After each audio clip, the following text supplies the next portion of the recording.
दोस्तों, स्वागत है आपका फिर एक बार भारतीय क्रिकेट इतिहास के सबसे यादगार चैप्टर्स में से एक 2002 हेडिंग्ले की कहानी में। पिछले एपिसोड में हमने देखा था कि हेडिंग्ले में इंग्लैंड की टीम भारत पर कैसे दबाव बना रही थी। भारतीय फैंस के मन में सवाल उठने लगे थे कि कहीं टॉस जीतकर बल्लेबाजी करने का फैसला गलत तो नहीं था। लेकिन तब राहुल द्रविड़ ने मोर्चा संभाला। अपनी उत्तम टेक्निक के लिए जाने जाते राहुल द्रविड़ ने इंग्लैंड का हर प्रहार झेला।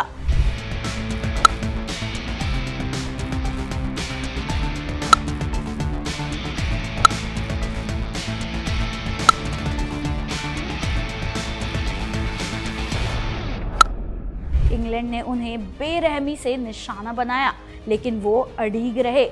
उनकी स्ट्रेटेजी क्लियर थी। अगर बॉल ऑफ स्टंप पर हो तो 1 रन, वरना बॉल अगर सीधे शरीर पर लग रही हो तो डरना नहीं है। द्रविड़ के दिमाग में कैलकुलेशन बड़ा सिंपल था।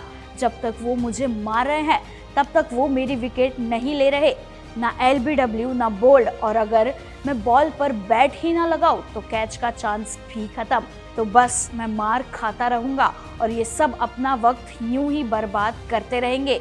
द्रविड़ को ऐसे खेलता देखकर दूसरे छोर पर खड़े बांगर भी अड़ गए। इंग्लिश बॉलर संजय बांगर को हर बॉल जी तोड़ के डालते और दोनों बैट्समैन सिर्फ मुस्कुराकर उसे इग्नोर कर देते। इस बिना फल के मेहनत का असर धीरे धीरे अब इंग्लिश बॉलिंग पर नजर आ रहा था। वो बॉलर्स जिन्होंने इस सीरीज में करीब करीब अचूक बॉलिंग की थी, वो लंच आने तक अपनी लाइन और लेंथ चूक रहे थे। लंच तक भारत ने मुश्किल से कुछ रन बनाए, लेकिन द्रविड़ अभी भी डटे हुए थे। उन्हें अपनी भूमिका की अहमियत का पता था। बांगर ने 236 गेंदों पर 68 रन बनाकर द्रविड़ का सही साथ दिया। जब बांगर आउट हुए तब तक भारत सम्मानजनक स्थिति में पहुंच चुका था। द्रविड़ अब भी एक चट्टान की तरह खड़े थे।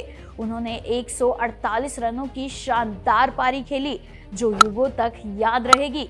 उनकी बैटिंग ने इंग्लिश आक्रमण को थका दिया और भारत की जीत की नींव रखी। द्रविड़ के आउट होने के बाद सचिन तेंदुलकर मैदान पर आए। तेंदुलकर और गांगुली ने इंडियन इनिंग्स को आगे ले जाने का काम शुरू किया। इंग्लैंड ने दादा के लिए अपनी पेस बैटरी लगा दी, जिसे फ्लिंटॉफ लीड कर रहे थे, और सचिन को स्पिन के जाल में फंसाने की कोशिश की। मेडन पर मेडन ओवर्स जा रहे थे। सचिन और दादा ने एक डिसीजन लिया, वो ये कि सचिन फ्लिंटॉफ को फेस करेंगे और दादा स्पिनर एशली गिल्स को। बस फिर समस्या सुलझ गई और भारत का स्कोर अच्छी तरह से आगे बढ़ने लगा। तेंदुलकर की शानदार बल्लेबाजी और गांगुली की आक्रामकता ने मिलकर इंग्लिश गेंदबाजों को बेबस कर दिया। दोनों ने मिलकर खूब रन जोड़े, जिसमें तेंदुलकर ने 193 रन और गांगुली ने 128 रन बनाए। जब भारत ने 8 विकेट और 628 रनों पर पारी घोषित की, तब तक मैच पूरी तरह से भारत के नियंत्रण में आ चुका था। लेकिन ऐसे में भी उस दिन इंग्लिश मीडिया की रिपोर्ट ये कह रही थी कि इंडिया का हारना करीब करीब नामुमकिन है, पर उनका जीतना भी मुश्किल है, क्योंकि उसके लिए उनको 20 विकेट लेने पड़ेंगे, जो इस बॉलिंग अटैक के लिए पॉसिबल नहीं है। सीरीज में अब तक की इंडियन बॉलिंग को देखकर इंग्लिश मीडिया कह तो ठीक ही रहा था। जहां एक तरफ ये सब चल रहा था, वहीं अंदर का माहौल तो कुछ और ही था। सचिन के अनुसार हम जब फील्डिंग करने उतरे थे तब हर कोई बहुत ज्यादा मोटिवेटेड था। इंडियन ड्रेसिंग रूम में पहले ही ये डिसाइड हो चुका था कि किसी भी बैट्समैन को सेटल होने का मौका नहीं देंगे। इसलिए जैसे ही कोई भी बैट्समैन आता, उसे एक एक करके हर कोई उकसाने की कोशिश करता। दादा ने तो 12वें ओवर से ही स्पिनर से बॉलिंग करवानी शुरू कर दी थी। जल्द ही ये तरकीब अपना जलवा दिखाने लगी। रॉब की जहीर की गेंद पर एक आसान सा कैच दे बैठे, जबकि मार्क बुचर कुंबले का शिकार बन गए। इस सीरीज के highest run scorer Michael Vaughan फिर एक बार सेट होते दिख रहे थे। अब तक उन्होंने 2 टेस्ट में 2 सेंचुरी मारी थी। अब भी उन्होंने 80 गेंदों में अपनी हाफ सेंचुरी तक पूरी कर ली थी। पर फिर अगरकर की बॉलिंग पर 1 मिनट के लिए उनका ध्यान हटा और उनका कैच सीधा सहवाग के हाथों में पहुंच गया। उन्होंने 61 रन बनाए और फिर वो आउट हो गए थे। इसके बाद बारिश की हल्की सी बौछार आ गई, जिससे हेडिंग्ले पिच फिर से खतरनाक बन गई। जहां बारिश के पहले कुंबले इंग्लिश प्लेयर्स पर भारी पड़ रहे थे, तो वहीं बारिश के ठीक बाद भज्जी की फाइटेड गेंदें अपना करिश्मा दिखाने लगी।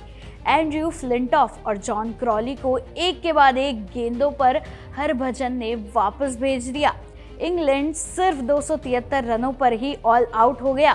क्रिकेट की शायद यही एक अनोखी बात है कि दिन बदलते ज़्यादा देर नहीं लगती।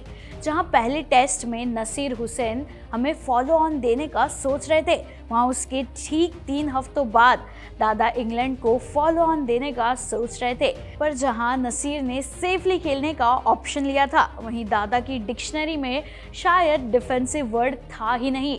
उन्होंने झट से इंग्लैंड को फॉलो ऑन दे दिया और फिर एक बार अपने स्पिनर्स को खुला छोड़ दिया। इंग्लैंड की बैटिंग दूसरी पारी में भी निराशाजनक थी। इंग्लिश बल्लेबाज दबाव में टूट गए और भारत की पहली पारी के स्कोर को भी पार नहीं कर सके। भारत ने ये मैच एक पारी और 46 रनों से जीत लिया। 2002 का हेडिंग्ले टेस्ट सिर्फ एक जीत ही नहीं थी, ये एक बयान था, एक जोरदार अनाउंसमेंट थी कि भारत मुश्किल परिस्थितियों में भी विजय प्राप्त कर सकता है। इसने इंडियन क्रिकेट टीम के आलोचकों को चुप करा दिया था, पूरी टीम को एकजुट किया और भारतीय क्रिकेट को एक नया जीवन दिया था। जब गांगुली ने इस जीत का जश्न मनाते हुए अपने हाथ उठाए, तो ये भारतीय क्रिकेट के एक नए युग की शुरुआत का संकेत था। तो दोस्तों, ये थी 2002 हेडिंग्ले की कहानी। अगर आपको ये कहानी पसंद आई हो तो इसे लाइक, शेयर और सब्सक्राइब करना ना भूलें। अगली बार तक टीम इंडिया के लिए इसी तरह का उत्साह बनाए रखें और ऐसी ही और दिलचस्प कहानियों के लिए देखते रहिए क्रिकेट कनेक्ट।